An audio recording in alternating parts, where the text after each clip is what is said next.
You ever walk into a place that used to feel like home, and suddenly it's like someone quietly changed the locks on your heart?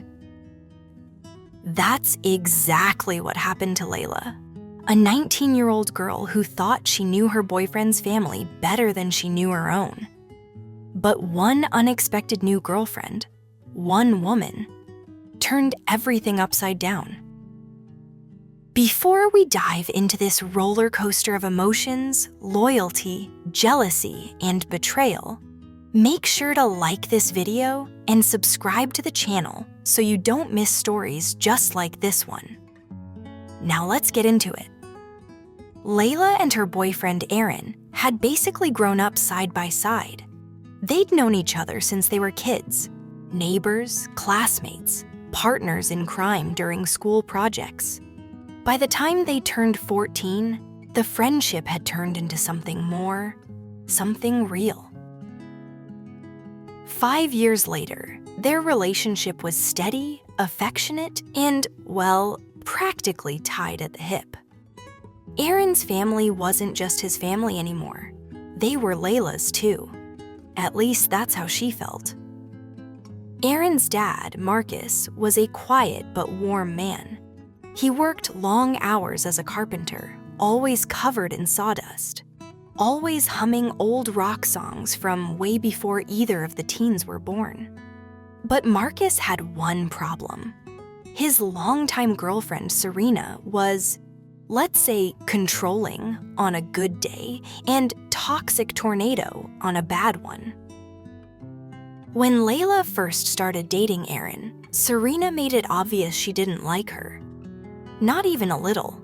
She gave her side-eye glances, whispered comments under her breath, and had a habit of forgetting to set an extra plate at the table. Little things, petty things, but enough to make Leila feel unwelcome. Because of that, Leila and Aron didn't spend much time in Marcus's home. They'd pass by occasionally, drop off tools, check in on Aron's younger brother. But mostly, they avoided Serena like she was a human storm warning. The funny thing is, Leila didn't take it personally at first. She knew Serena wasn't exactly warm to anyone. But still, it stung.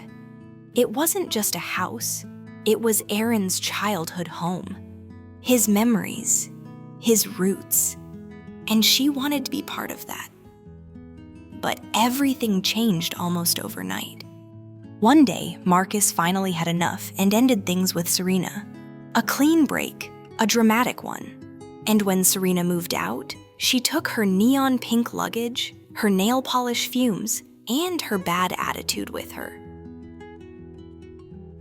For the first time ever, Marcus's home felt peaceful, quiet, safe. Leila and Aron began visiting more often. First once a week, then twice, then eventually, they were staying several nights at a time. Leila helped Marcus with cooking since he wasn't exactly a master chef. She cleaned, she organized. She even helped Aron's younger brother, Eli, with his homework. Eli bonded with her almost instantly. To him, she wasn't Aron's girlfriend. She was like a big sister, the fun kind who brought snacks and gave advice his dad didn't understand. Within months, Leila felt something she'd never felt before. Accepted, not tolerated, not the girlfriend, but part of the family. And that's what made everything that happened later so painful. Because sometimes the people you open your heart to become the ones who push you out without warning. It started subtly.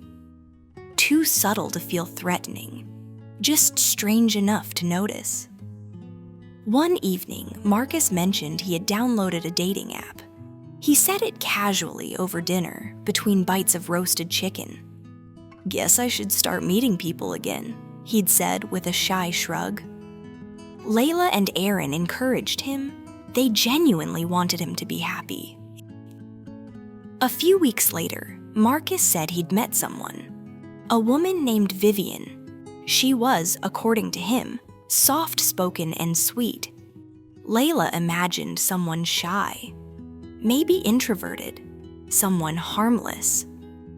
But she was wrong, very wrong. The first time Vivian visited, she barely said a word to Leila. She smiled politely at Marcus, chatted with Aron, asked Eli about his school project. But when Leila tried to join the conversation, nothing, not even eye contact. It was like Leila didn't exist. At first, Leila told herself she was overthinking it. Maybe Vivian was nervous, maybe she was shy around women her age. She tried not to judge. But things escalated. And suddenly, Vivian's silence didn't feel nervous. It felt intentional. One morning, Leila walked into the bathroom to brush her teeth before work. She reached for her toothbrush, her pink one with the little floral pattern on the handle. But it wasn't there. She glanced at the cup where all the brushes sat. Marcus's, Aron's, Eli's. But hers was missing. She opened the cabinet under the sink. And there it was, shoved behind a half-empty bottle of shampoo. Out in the cup, a toothbrush she'd never seen before. A sleek silver and white one. Vivian's? Leila froze. Her mind raced. Had she moved it by accident? Had someone rearranged things while cleaning? Or was someone trying to send her a message? She told herself not to panic, not to jump to conclusions. Maybe it was a mistake. But the same thing happened the next day, and the day after that. Her hair tie disappeared. Her lotion was moved to the back of the drawer. Her slippers mysteriously ended up behind the radiator. Little things, but consistent, always affecting only her belongings. And every time Vivian visited, she pretended Leila wasn't even in the room, didn't look at her, didn't greet her, didn't acknowledge her presence, not even with a nod. It got weirder. One afternoon, while Aron and Eli were at home playing video games, Vivian let herself into the house without knocking. She used the spare key Marcus had given her for emergencies. She strolled in like she'd always lived there, dropped her purse on the kitchen counter, and began rearranging dishes in the cabinets. When Leila arrived an hour later, Vivian walked past her without a single word. No greeting, no explanation, nothing. Just a cold glance and silence thick enough to taste. That night, Leila lay awake questioning everything. Does she hate me? Did I do something? Am I imagining all this? Aron brushed it off. She's strange with everyone. Don't worry about it. But he wasn't paying attention. He didn't see the way Vivian looked at her. A look Leila had seen only once before. From Serena. That "you don't belong here" look. Things went downhill fast. One evening, Leila came home exhausted from work. Her back hurt, her eyes burned, and she hadn't eaten since breakfast. She walked into the kitchen where Marcus, Aron, and Vivian were talking. Vivian glanced at her and, for once, spoke directly to her. "Why didn't you grab dinner on your way here?" Her tone flat, emotionless, almost scolding. Leila blinked in surprise. Vivian had barely spoken 5 words to her in total, and now she was criticizing her. I'm just tired," Leila murmured. "I just want to lie down." Vivian stared at her like she was analyzing a stain on a shirt. Next time, plan better. No warmth, no humor, just a cold command from someone who wasn't even part of the household. Later, Aron tried again to excuse it. She probably didn't mean it like that. But deep inside, Leila knew better. Vivian's behavior wasn't random. It was targeted. Then came the move. Marcus found a new rental house that was bigger, cleaner, and closer to everyone's jobs and school. He invited Aron and Leila to move in with him and help split the rent. To Leila, it felt like an honor, like an official welcome into the family circle. She was excited, hopeful. They packed their things, borrowed a truck, made countless trips back and forth. Leila spent hours scrubbing cabinets, organizing the pantry, making the place feel like home. She even set up Eli's room with fairy lights and posters she thought he'd like. It mattered to her that he felt comfortable in the new place. But then, Vivian started creeping into conversations she wasn't even part of. One day, Marcus was discussing furniture with Leila and Aron when he said something that made Leila's heart drop. "I should ask Vivian which couch she prefers before we buy anything." Leila froze. "Why?" she asked gently. "She's not moving in, right?" Marcus shrugged. "No, but I'd still like her input." Input? For a house she didn't live in? A house Leila was paying rent for? A house Leila was cleaning and managing? The shift was subtle, but the message was clear. Vivian's opinion mattered. Leila's didn't. But the final straw didn't come until a week later. Leila was at work when she received a text from Eli. "Vivian is here, with her kids." Leila stared at her phone in shock. Vivian had 2 daughters, one 10, one 6. Sweet kids, but wild, messy, curious, the kind who touched everything and left fingerprints like confetti. But what really shook Leila was the next message. "They're in your room." Her throat tightened. Her chest burned. Their room, her and Aron's private space, their things, their clothes, their personal belongings. She rushed home later that evening. The moment she stepped into the bedroom, her heart dropped. Her drawers were open, her makeup bag unzipped. The kids had gone through everything, her perfumes, her notebooks, her jewelry. And on the desk, a plate with crumbs, brownie crumbs. The entire container she and Eli had baked together was almost empty. Vivian walked by the doorway, sipping tea like she owned the place. "Oh, the girls were hungry," she said. "Hope you don't mind." Not a hint of remorse, not a sliver of courtesy. But the worst part came the next day. Vivian returned with small holiday gifts, advent calendars, snacks, little treats. She handed one to Eli, one to Aron, one to Marcus, one to her daughter. And when she passed by Leila, nothing, not even a glance. Leila stood there awkwardly, holding a Christmas card she'd bought for Vivian as a gesture of kindness. She had wanted to be inclusive, to make her feel welcome. She'd written a nice message inside, a thoughtful one. Now she felt foolish, invisible, thrown out of a family she had poured her heart into for nearly a decade. Aron still didn't get it. "She probably didn't think you'd want one," he said. Leila stared at him, wondering how her boyfriend, her partner, could be so blind, so dismissive, so unaware of the pain she was drowning in. The tension grew thick. The arguments started. The tears came. Leila didn't feel safe, didn't feel respected, didn't feel at home. Not anymore. And part of her wondered, is this what the end of something feels like? Leila didn't sleep that night.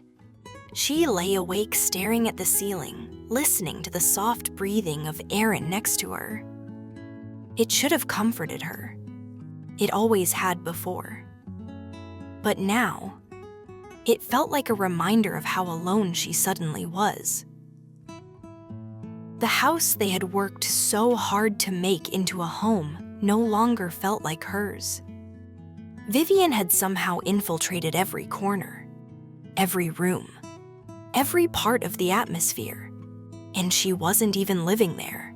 Leila's mind replayed everything, every cold glance, every ignored conversation, every belonging moved out of place, every moment where this stranger treated her like she was disposable. And the worst part? Aron didn't see it. Or maybe he refused to. Morning came heavy and gray. Leila dragged herself out of bed and walked into the kitchen. Marcus was sipping his coffee. Eli was hunched over cereal, half asleep. Aron was scrolling through his phone. Everything looked normal, surprisingly normal, as if nothing had happened. But Leila felt the weight of last night pressing against her shoulders. She took a deep breath. "Marcus," she said quietly, "can we talk about something?" Before he could answer, the front door opened. Vivian walked in with a small bag in her hand and her 2 daughters trailing behind like little shadows. Leila flinched. Not again. The girls ran straight toward the living room, already opening their snacks. Vivian placed the bag on the counter. Not a hello, not a nod, not even a glance. As if Leila was just part of the wallpaper. Marcus smiled. "Morning, didn't expect you so early." Vivian simply murmured, "We were in the area." Leila clenched her jaw. She wanted to scream. She wanted to slam the table and shout, "What is your problem with me?" But she didn't. She swallowed the words, again. Instead, she excused herself and stepped outside for air. Cold autumn wind brushed her face, stinging her skin awake. It felt good, real, grounding. She was standing alone on the porch when Aron joined her. He wrapped an arm around her shoulders, but she stiffened. He noticed. "Baby, what's wrong now?" Leila turned to him slowly, her voice trembling. "Aron, do you really not see it?" "See what?" He sighed. "Vivian hates me. She goes out of her way to exclude me. She treats me like garbage. She touches my things. She brings her kids into our room. She leaves me out of everything." Aron rubbed his forehead like the conversation was a chore. "I think you're reading into it too much. She's just awkward." Leila stared at him. An icy ache spread through her chest. "You really don't believe me." "It's not that," he said softly. "I just think you might be taking things personally that aren't meant personally." That sentence hit her harder than she expected. Because it wasn't about Vivian anymore. It was about the person who was supposed to protect her, not dismiss her. She swallowed the lump in her throat. "Aron, I don't feel safe in this house anymore." His eyes widened. "What, safe? What do you mean safe?" "I feel unwelcome," she whispered. "I feel pushed out. And every time I try to talk about it, you act like I'm imagining things." He opened his mouth to argue. But suddenly the porch door creaked open. Vivian stepped out.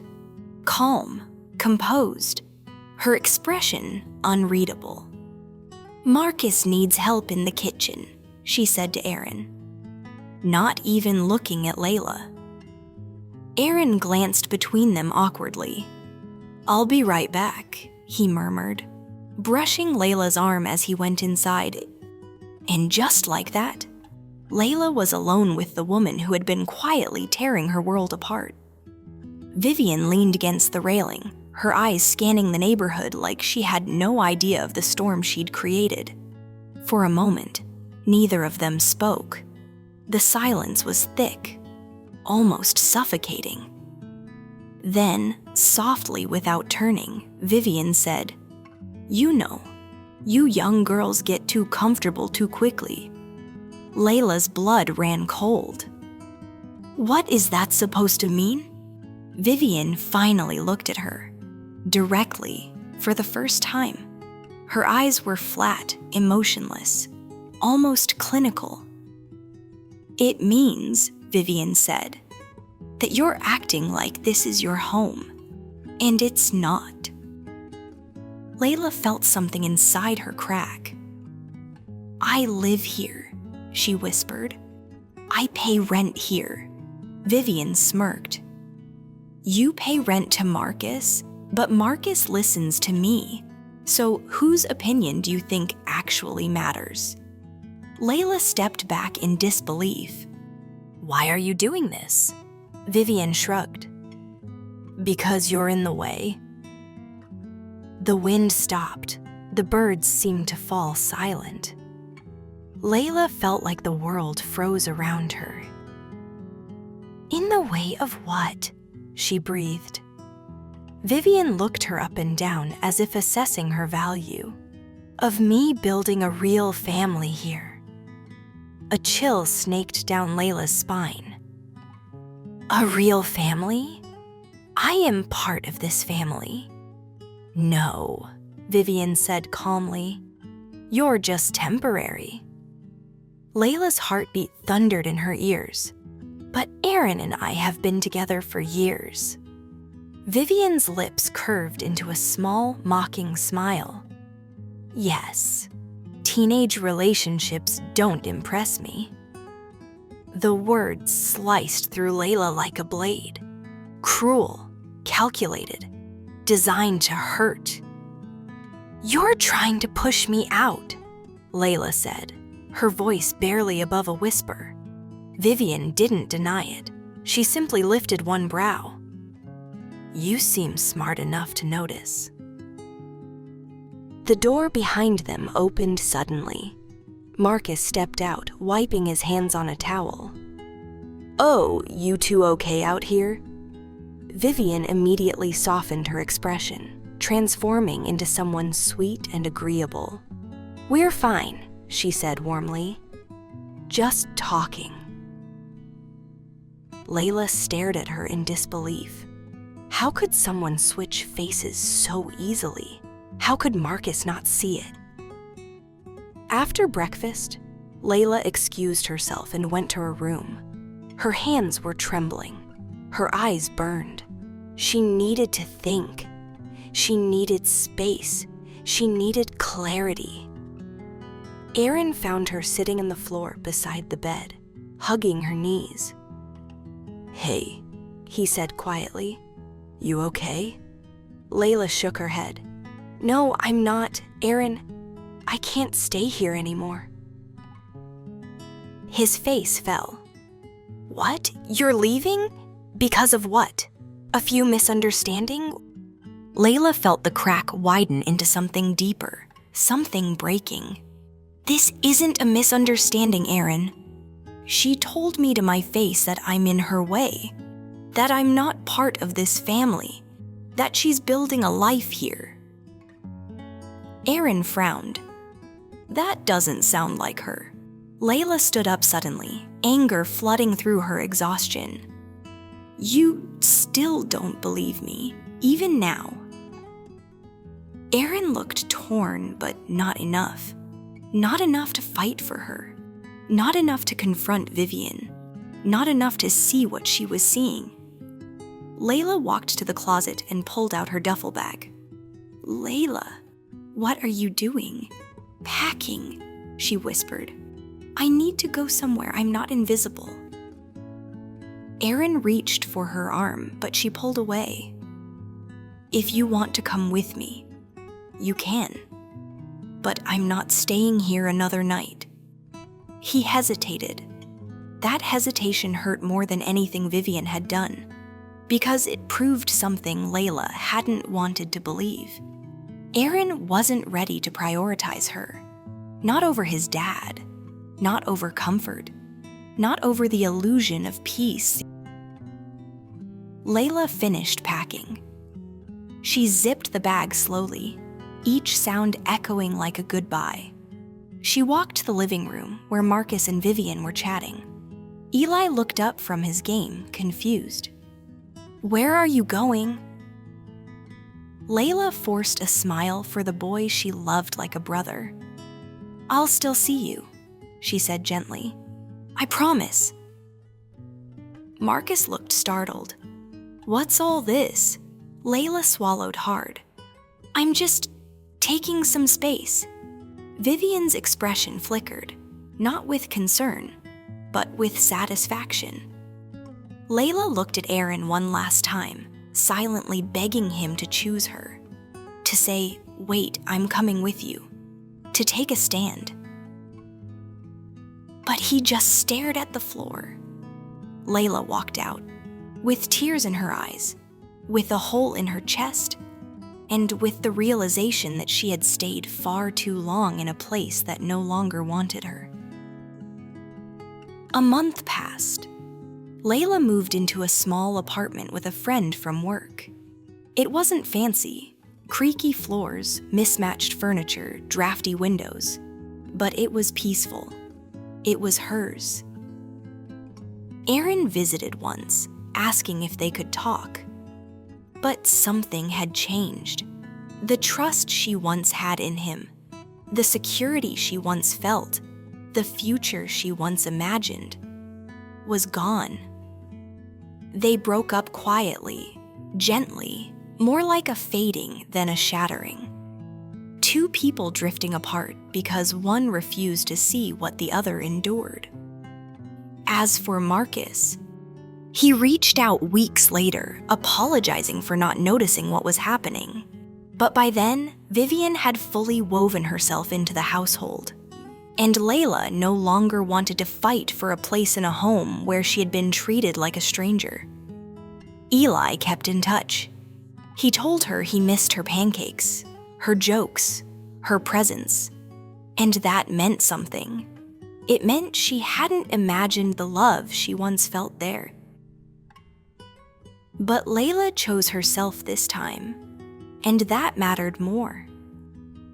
Sometimes the saddest part of life isn't losing people. It's discovering the ones you gave everything to were never willing to fight for you. But Leila learned something powerful. You don't stay where you're tolerated. You go where you are valued, where you are respected, where you are wanted. And that is how she finally found peace. Thank you for watching. If you enjoyed this story, please give it a thumbs up and share it with your friends.